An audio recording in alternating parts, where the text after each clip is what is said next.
Блог во 9 часот во Македонија наутро на тема екранизам.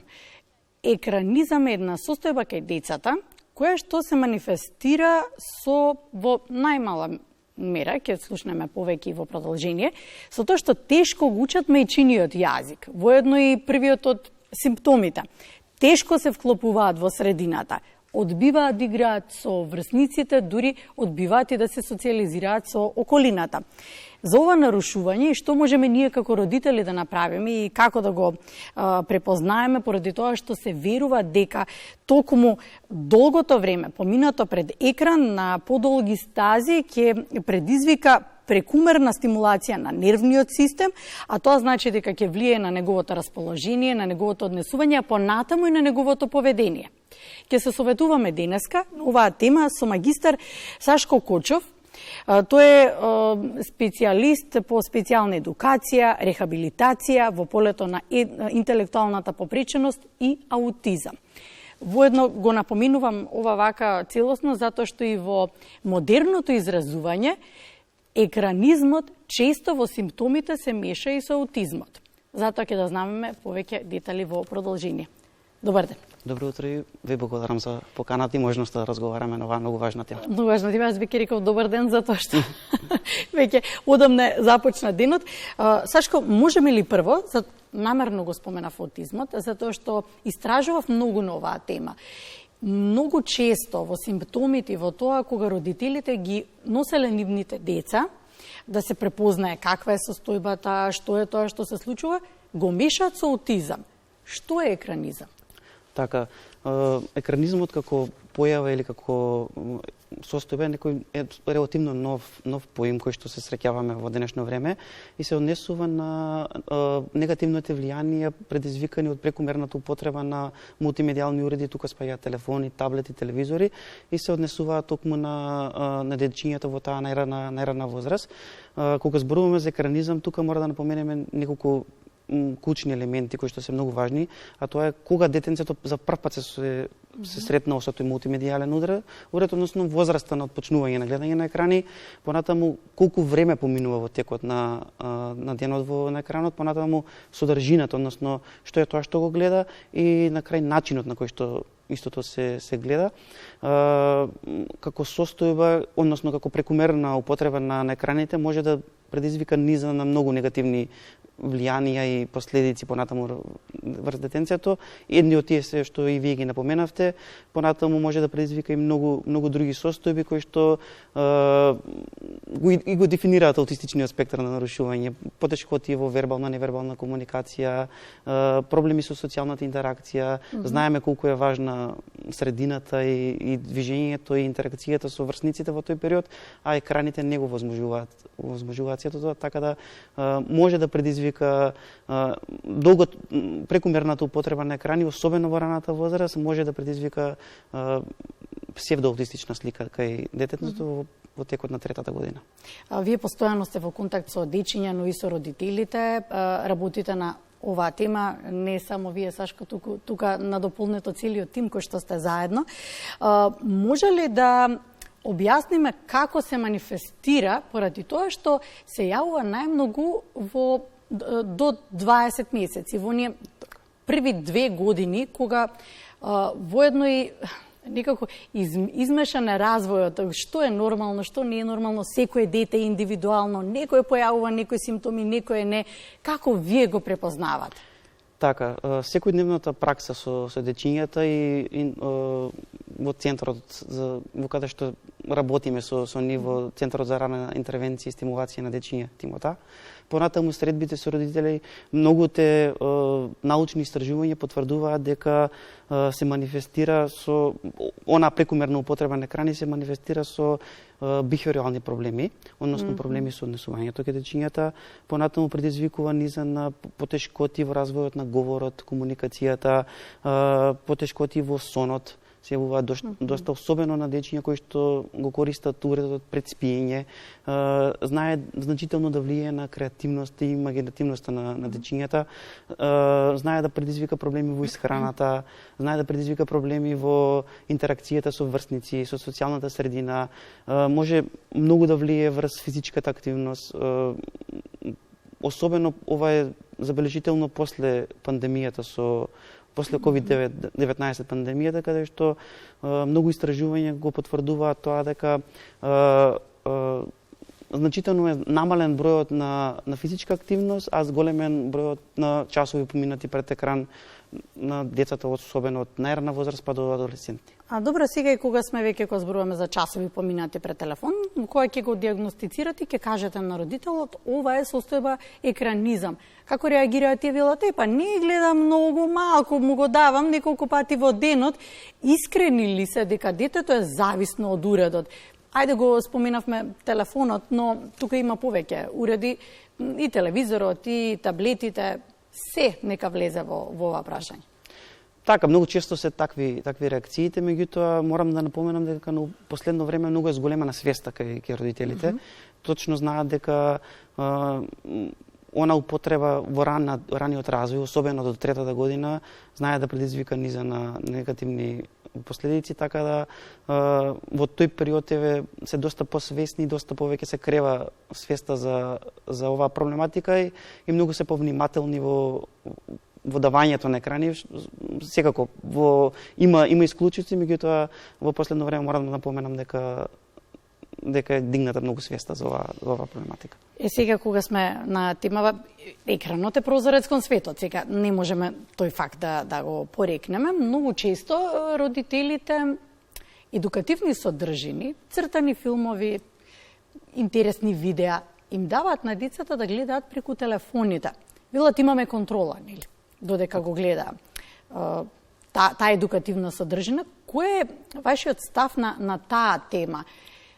Колку треба ограничено да се гледа, дали треба комплетно да се тргне до одредена возраст или едноставно живееме во една ера во која не би требало да го направиме тоа?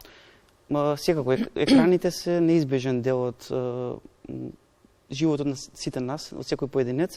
За тоа колку време и од кога треба да се започне со екрани, постојат разни полемики, меѓутоа многу стручњаци се едногласни дека дечињата до 3-та година воопшто не треба да бидат изложени на екран. Потоа сите се едногласни во тоа дека за се има свое време, дека од 3-та до 5-та година детето не треба да поминува повеќе од половина час, со тоа што тука мора да биде вклучено во многу физичка активност, многу стимулација на дворешно средината. Понатаму препораките се деца дека над 5 годишна возраст да не поминуваат повеќе од 1 час дневно пред екрани, со тоа што ќе има некои со кои што ќе го споделат тоа, ќе го комуницираат, ќе извлечат полука од гледањето на тие содржини и тие видеа. Така да во таа насока се движат препораките, меѓутоа сепак ќе кажам дека се индивидуално и мора да се пристапи многу посериозно на оваа тема. Последиците во понатамошниот развој ги начинавме неколку пати. Така. Последиците во понатамошниот развој може, ако се продолжи со прекумерна употреба на екрани, може да станат многу посериозни, особено кога првите посериозни последици ќе дојдат во периодот на училишна возраст, каде што се јавуваат оние проблеми со внимание, фокус, концентрација во текот на часот.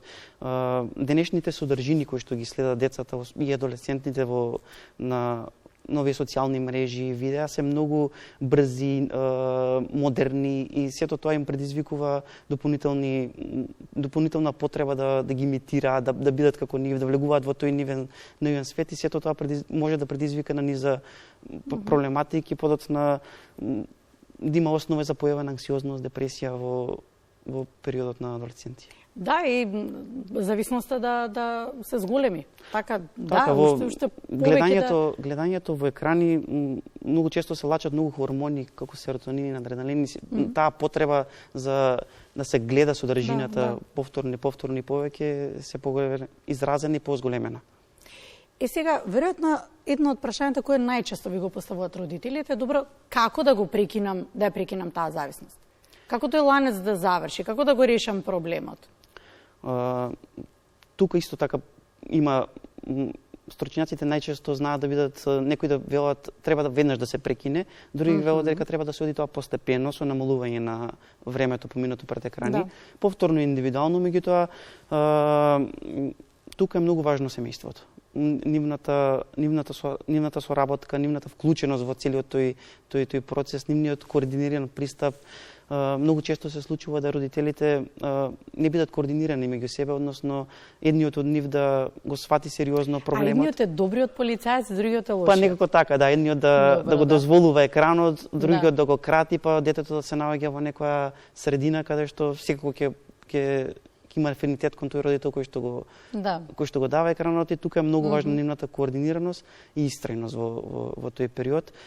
Кај децата на помала возраст очекувано да се јават можеби во одредени ситуации бурни реакции при прекин на екранот, сето тоа мора да внимателно да се следи, да се интервенира и да се биде истрајен и координиран во тој цел процес. Па да, истрајноста, да, најважна во целиот, освен решителноста, истрајноста најважна во целиот процес.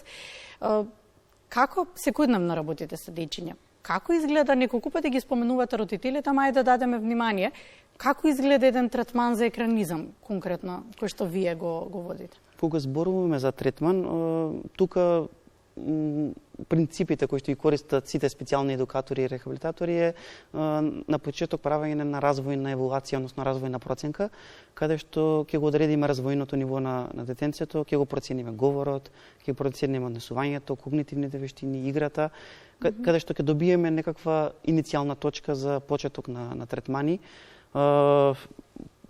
Функционираме на принцип на поставување на цели, каде што родителите ни се активен член во целиот тој семејството ни активен член во целиот тој процес на третман.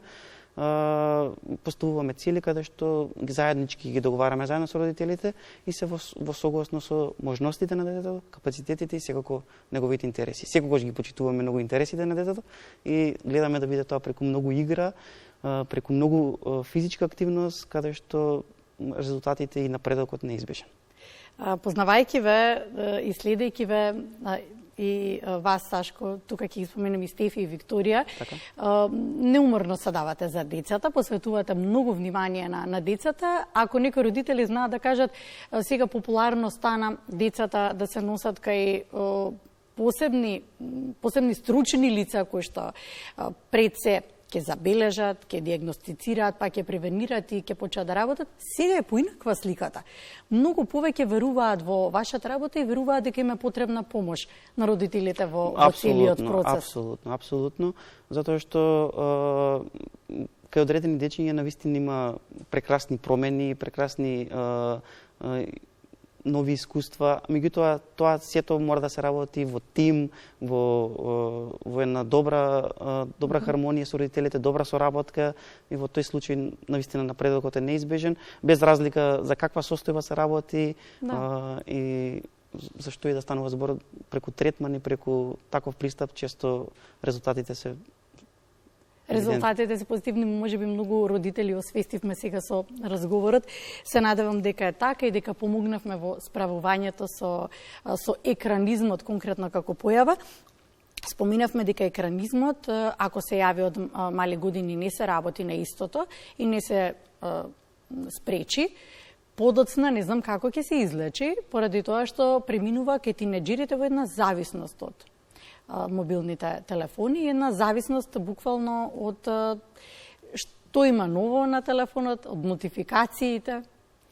Потешко е со тинеџерите. Се согласувам, затоа што времето поминато на крај кај нив е многу зголемено. Сега многу често можеме и надвор да видиме дека игралиштата ни се многу празни и дека баш таа возраст на деца се веќе многу повеќе на телефон. Со самото будење они се веднаш го фаќаат телефонот и во тие ситуации мозокот добива премногу информации, гледаат многу содржини кои што реално родителите не се свесни дека децата ги гледаат и знаат да имаат. Тоа е веќе многу широка тема каде што исто треба да се оди внимателно, да се прават содржини едукативни за овие лица, за да екранот може да ни помогне многу, да ни помогне многу и да имаме корис од него, меѓутоа може да нанесе многу штета. Да, може да донеси многу штета. Благодариме, Сашко, благодариме за гостувањето.